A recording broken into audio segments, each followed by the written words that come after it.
एक बात अपने जीवन में उतार कर रखिए, दरवाजे पर गौ माता आती रहे तो अपने हाथों से रोटी देते रहो।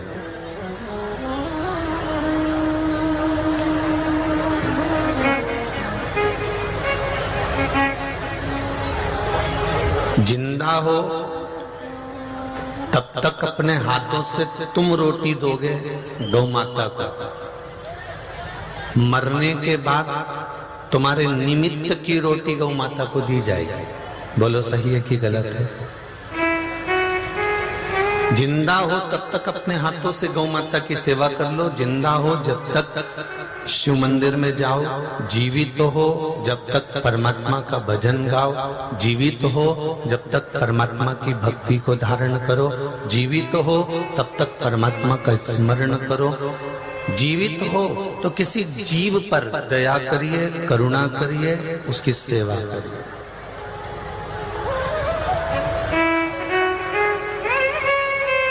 मरने के बाद उसी जीव को तुम्हारे ही निमित्त से दिया जाए, उसी जीव।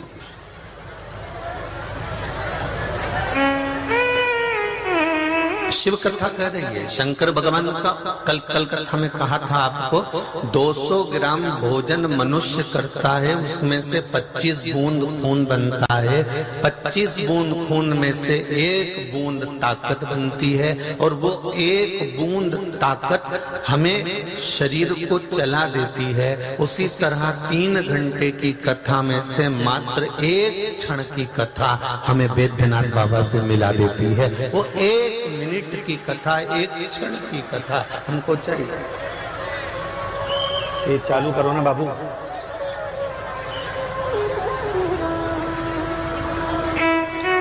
ऐसी चालू करो।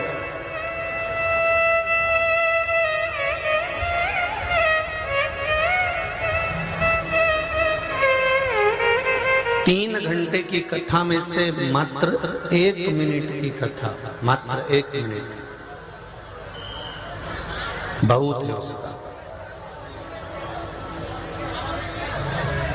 और वो 1 मिनट की जो कथा है, वो 1 मिनट की कथा हमें वैद्यनाथ बाबा से, हमें भोलेनाथ बाबा से, हमारे शंकर से हमको मिला देते। 1 मिनट। तेरी कृपा बिना न हिले एक भी लेती है श्वास, तेरी कृपा से तनो तनो। हे गंगाधार मोक्ति द्वार ओंकार तू, भोले ओंकार तू। आयो शरण तिहारी शंभु तार तार तू। बखान क्या करूं मैं राखों के ढेर का, जब भी भभूत में खजाना उमेगा। हे गंगाधार मुक्ति द्वार ओंकार तू, भोले ओंकार तू।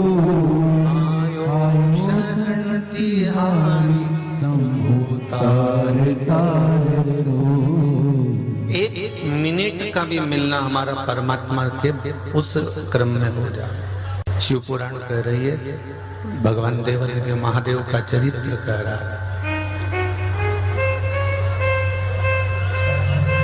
भगवान शिव का चरित्र कह रहा है कि अपनी बटन, अपने कुर्ते की बटन, अपने शर्ट की बटन अपने को खुद लगाना है।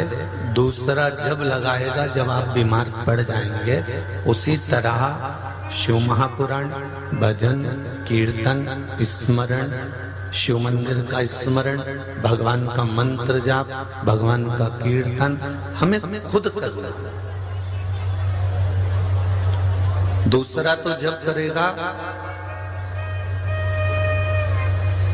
समझ गए? वैसे तो परली वैजनाथ के हो, जल्दी समझ जाते हो। बाबा भोलेनाथ खुद यहाँ बैठा हुआ है, तो फिर समझने में देरी नहीं लगती यहाँ पर है? दूसरा तब लगाएगा जब आपका शरीर ही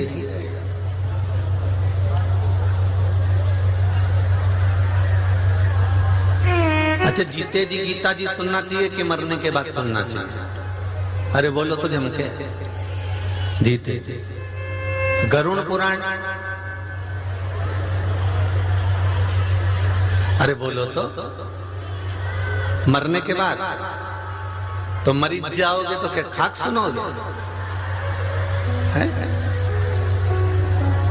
गीता जी भी अगर सुनना है तो जीते जी सुनना है, गरुड़ पुराण भी सुनना है तो जीते जी सुनना है कि हम अपनी जिंदगी में जो गलतियां कर रहे हैं उसको हम सुधार लें और परमात्मा के क्रम की ओर हम बढ़ जाएं और अपने जीवन को सार्थक बना लें।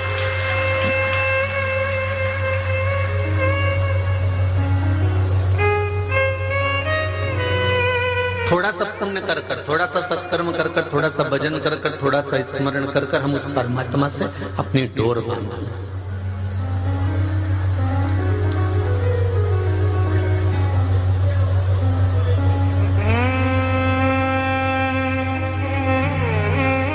अपने दुख को अपन को काटना है, कोई दूसरा नहीं काटने वाला। दुकान पर बैठकर झूठ पति ने बोला, कपट पति ने करा, बेईमानी पति ने करी, छल पति ने करा, कमा कर लाकर तुमको दिया, पर बेईमानी उसने दुकान पर बैठकर ही करी, नौकरी पर करी, छल करा, बेईमानी करी, कपट करा, सब कुछ करा। संसार में ऐसा कोई मनुष्य नहीं जन्मा जो कपट ना करा हो, जो छल ना करा हो, जो बेईमानी ना करा हो, जो प्रपंच ना करा हो।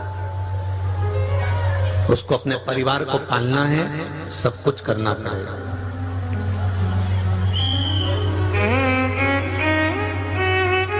पर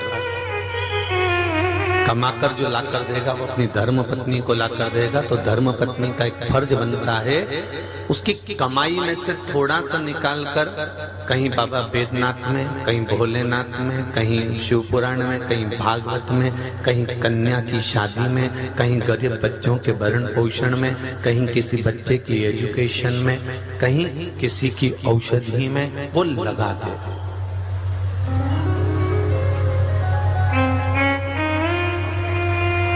वो लगाए।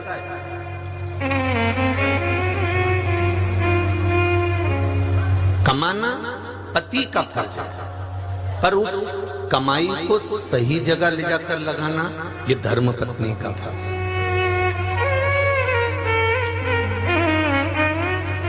सही जगह पर ले जाकर रखना ये धर्म पत्नी का फर्ज है।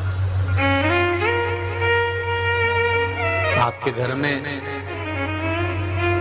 रंगोली कौन डालता है? पति डालता है कि धर्मपत्नी डालती है?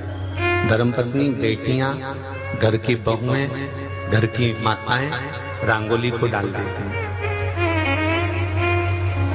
प्रसाद भी बनाती हैं तो माता ही बनाती हैं।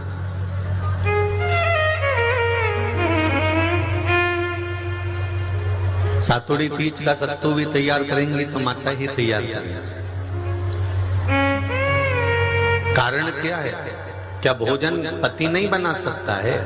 क्या रंगोली पति नहीं डाल सकता है? क्या सामग्री पति नहीं बना सकता है? वो बना लेगा, वो बनाकर तैयार कर लेगा, बना लेगा। पर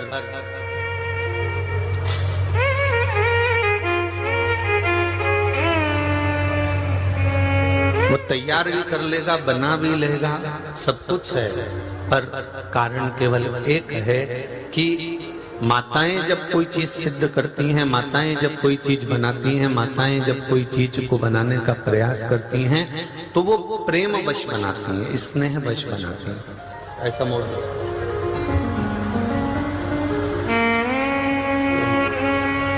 प्रेम वश, स्नेह वश बनाती हैं।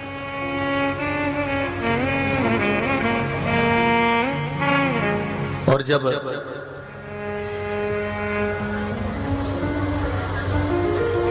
प्रेमवश स्नेहवश बनाती हैं तो उसका स्वाद, उसका आनंद बढ़ जाता है।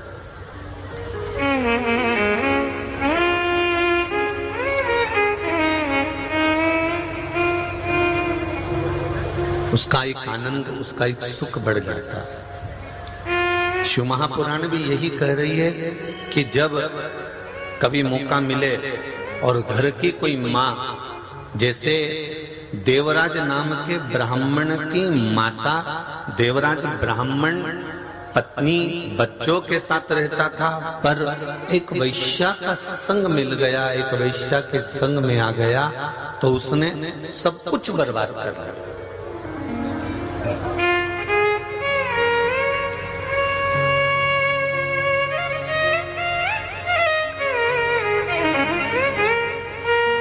एक वैश्या का संग पाकर उसने कुछ भी नहीं रखा अपने पास में, वो सब कुछ बर्बाद कर लिया। जहां तक कि वो एक सत्कर्म करता था, भजन की ओर तत्पर रहता था, पर वो धीरे धीरे धीरे धीरे वैश्या के जब संग में आता गया तो सब बर्बाद कर बैठा। सब कुछ बर्बाद उसने कर लिया, पर उस बर्बादी के बाद भी उसके जब प्राण छूटे तो उसका जो पुण्य था वो अलग बात है, पर उसकी माता का पुण्य उसके सामने आ गया। माँ का एक नियम था, रोज शिव मंदिर में जाना, शंकर भगवान की आराधना करना, भगवान शिव की भक्ति में डूबना, शिव जी को एक बेलपत्र शंकर मंदिर की ही उठाकर धोकर वापिस शंकर भगवान को चढ़ा देना, एक अक्षत का दाना, एक चावल का दाना या एक पुष्प भगवान शिव को समर्पित कर देना।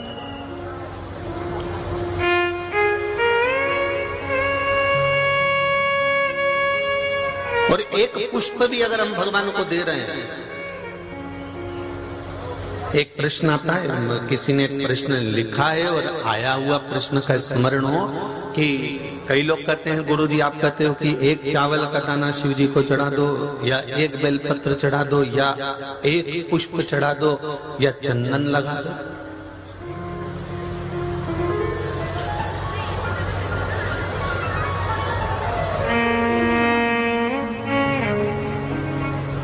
कल कोई कह रहा था गुरुजी क्या आप कहते हो कि प्रत्येक संसार की जो भी चीज बनी है वो शंकर से बनी है, कंकर भी शंकर।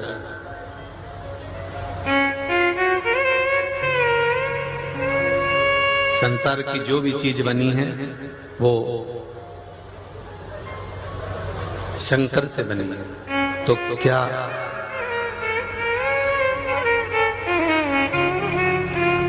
ये जो कल 15 अगस्त मनाया गया तो इसका तिरंगा भी क्या शंकर जी के द्वारा बना है? तो हमने कहा उसमें क्या दिक्कत है? तो कि तिरंगा और शंकर जी से हमने कहा देखो चंदन लगाया केसरिया, बोलते जाओ सही है कि गलत है, चावल चढ़ाया बोलते जाओ सफेद, और बेलपत्री चढ़ाई, तिरंगा हो गया कि नहीं हो गया?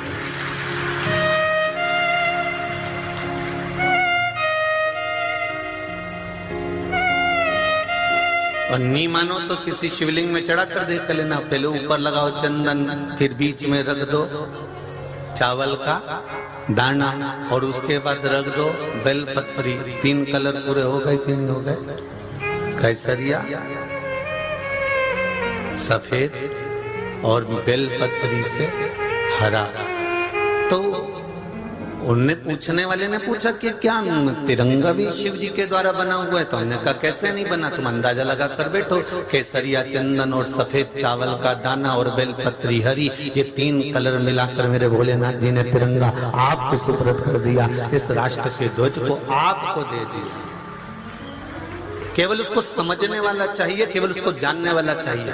संपूर्ण ब्रह्मांड में एक एक कंकर शंकर है, ये निश्चित है। माता के गर्भ में जब हम पहुंचे तो एक पिंड का रूप थे, हम भी शंकर की आकृति में थे, पिंड से हम प्रकट हुए, फिर हमारा जन्म हुआ, माता के गर्भ से बाहर निकले, निकलने के बाद बड़े हुए, बड़े होकर जब अंतिम संस्कार हुआ फिर हमारा पिंड बन गया, राख का ढेर बन गया। अंतिम भी शिव है और प्रारंभ भी शिव है। कल कथा में एक बात कही थी, जब कथा पूरी हो जाएगी तब परली वैद्यनाथ वालों को मालूम पड़ेगा कि हमारे सामने जो अमृत का घड़ा आया था वो अमृत का घड़ा छूट गया और हम वंचित रह गए। 7 दिवसीय शिव महापुराण की कथा को जो दिल से सुन लेता है और उस कथा का मनन चिंतन कर कर अपने जीवन में उतार लेता है, 3 महीने में अगली कथा जहां हो रही होगी उस पंडाल में आप भी बैठे मिलोगे, ये निश्चित है। और हम तो 3 महीने की भी नहीं कहेंगे, हम तो कहेंगे तुम्हारी कथा के बाद में या तुम्हारे पास में 130 किलोमीटर दूर हिंगोली में कथा है। बोलो है, अब हिंगोली में कथा है महाराष्ट्र में,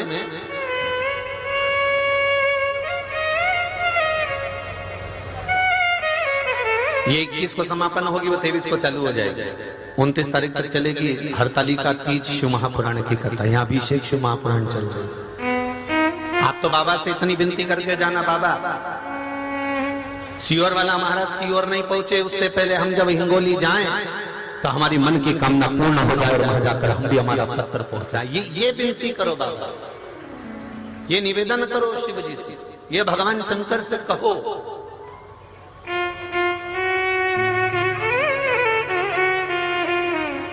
अपने दुख को, अपनी तकलीफ,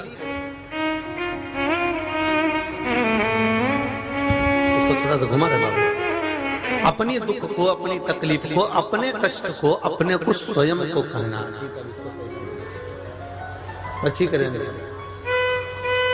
अपने कष्ट को, अपनी तकलीफ को, अपने दुख को अपने को बाबा से कहना, किसी दूसरे को नहीं कहना।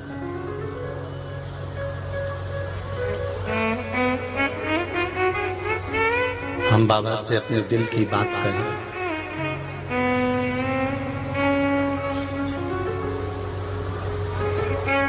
देवराज ब्राह्मण की माता ने 1 लोटा जल जो शिव जी को चढ़ाया था, 1 लोटा जल जो शंकर भगवान को समर्पित करा था, उस 1 लोटा जल का भाव कहाँ प्रकट हुआ?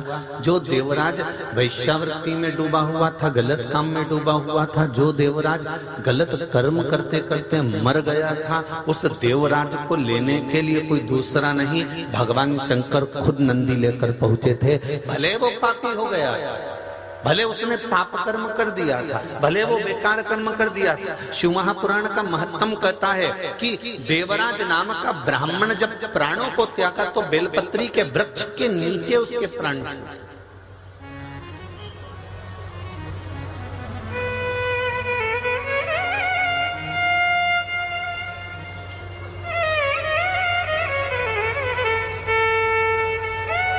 बेलपत्री के वृक्ष के नीचे।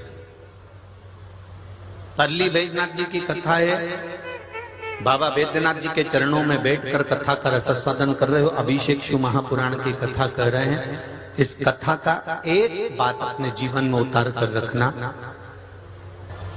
किसी भी कार्य के लिए जा रहे हो, किसी भी कार्य के लिए पहुंच रहे हो, शंकर जी के मंदिर में दर्शन कर कर जाना और चढ़ी हुई बेलपत्र को धोकर वापिस शिव जी को चढ़ाकर चले जाना। और आपको लग रहा है ऐसा कि ये मेरा कार्य होना चाहिए, तो बाबा से वो बेलपत्र मांग भी लेना कि कार्य की सफलता के लिए दे दो, मैं लेकर जाऊंगा। इस बेलपत्र को पार्वती जी, गणेश जी, रिद्धि सिद्धि, जया, विषहरा, सामरीवारी, दौतली, भगवान शंकर, अशोक सुंदरी आपके प्रतिबिंब के रूप में लेकर जा रहा हूं। और मुझे विश्वास है कि मेरा शंकर मेरे साथ में चल रहा है, मेरा शिव मेरे साथ चल रहा है, तो मेरा कार्य होगा, ये निश्चित है, कार्य सफल होगा। फिर लाऊंगा, वापिस मंदिर में चढ़ा दूंगा, इतना मेरा मन, मेरा विश्वास कहता है।